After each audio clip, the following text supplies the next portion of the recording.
Selamat pagi, salam sehat.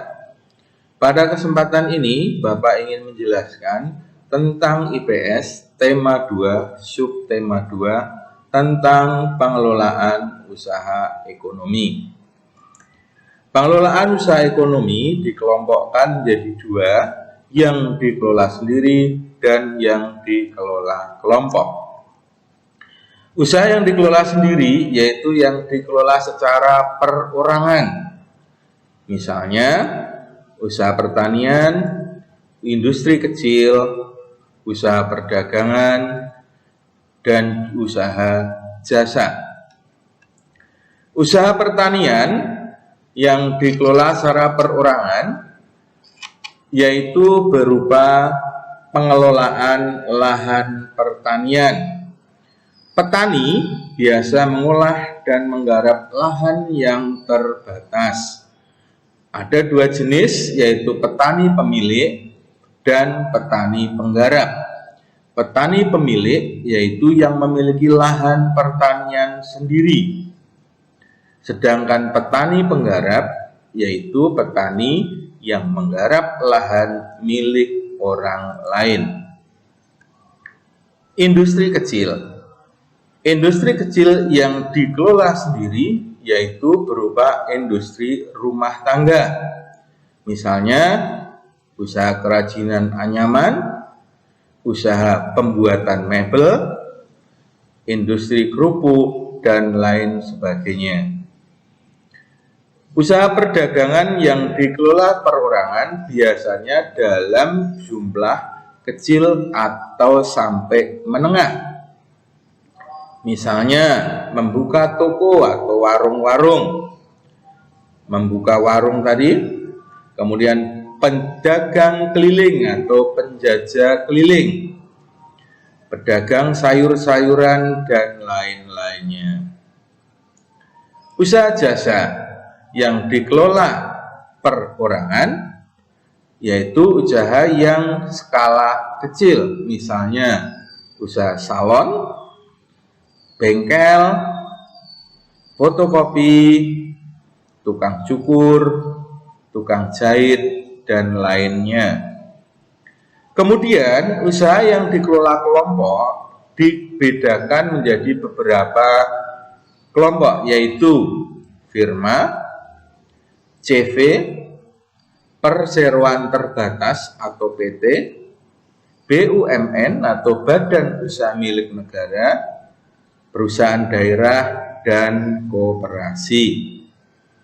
Kita akan melihat satu persatu jenis usaha tersebut. Firma. Firma yaitu perusahaan yang didirikan sedikitnya 2 orang. Biasanya pendiri firma adalah orang-orang yang saling kenal.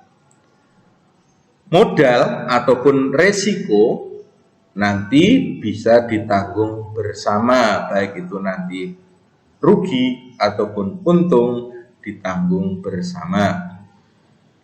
CV. CV yaitu perusahaan yang didirikan oleh satu orang pengusaha atau lebih dengan modal dari pengusaha itu dan juga penanam modal lain. Pengusaha bertanggung jawab atas kelangsungan hidup perusahaan. Usaha CV bisa dikembangkan dari firma. Bila firma ingin mengembangkan usaha dan membutuhkan tambahan modal dari orang lain. PT atau perseroan terbatas, yaitu usaha yang modalnya diperoleh dari penjualan saham. Saham itu apa? Saham adalah surat berharga tanda keikutsertaan menanamkan modal di perusahaan. Setiap saham memiliki nilai nominal masing-masing.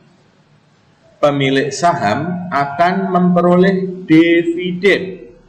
Dividen yaitu laba perusahaan yang dibagikan kepada pemegang saham. Contohnya PT Pertamina, PT KAI, PT Telkom, atau PT-PT milik swasta yang lain. BUMN, yaitu Badan Usaha Milik Negara. Perusahaan ini seluruh modalnya dimiliki oleh negara. BUMN ada 3 bentuk, yaitu perusahaan jawatan atau perjan, misalnya Perjan TVRI. Perusahaan umum atau perum, misalnya Perum Peruri, itu yang mencetak uang, dan Perum Damri, itu perusahaan perhubungan. Kemudian perusahaan perseroan atau persero.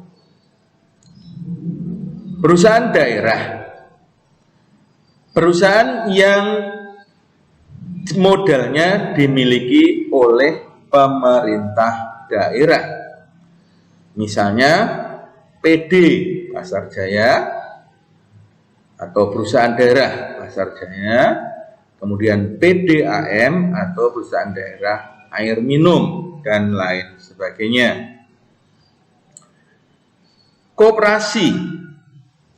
Koperasi adalah usaha bersama dalam bidang ekonomi yang berdasarkan atas asas kekeluargaan. Tujuan koperasi yaitu untuk meningkatkan kesejahteraan anggotanya. Asas koperasi yaitu kekeluargaan. Landasan ideal koperasi yaitu Pancasila. Landasan struktural koperasi yaitu UUD 45. Dan pendiri koperasi sekaligus disebut sebagai Bapak Koperasi Indonesia adalah Dr. Andes Muhammad Hatta. Jenis-jenis koperasi yaitu koperasi konsumsi, yaitu koperasi yang menyediakan berbagai barang kebutuhan pokok anggotanya.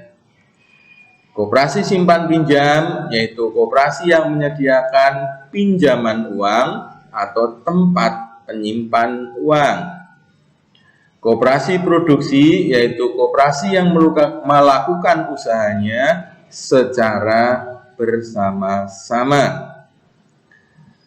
Kemudian koperasi jasa, yaitu koperasi yang usahanya di bidang jasa. Koperasi serba usaha, yaitu koperasi yang di dalamnya terdapat berbagai macam usaha. Demikian penjelasan kali ini, semoga bermanfaat. Terima kasih dan tetap semangat.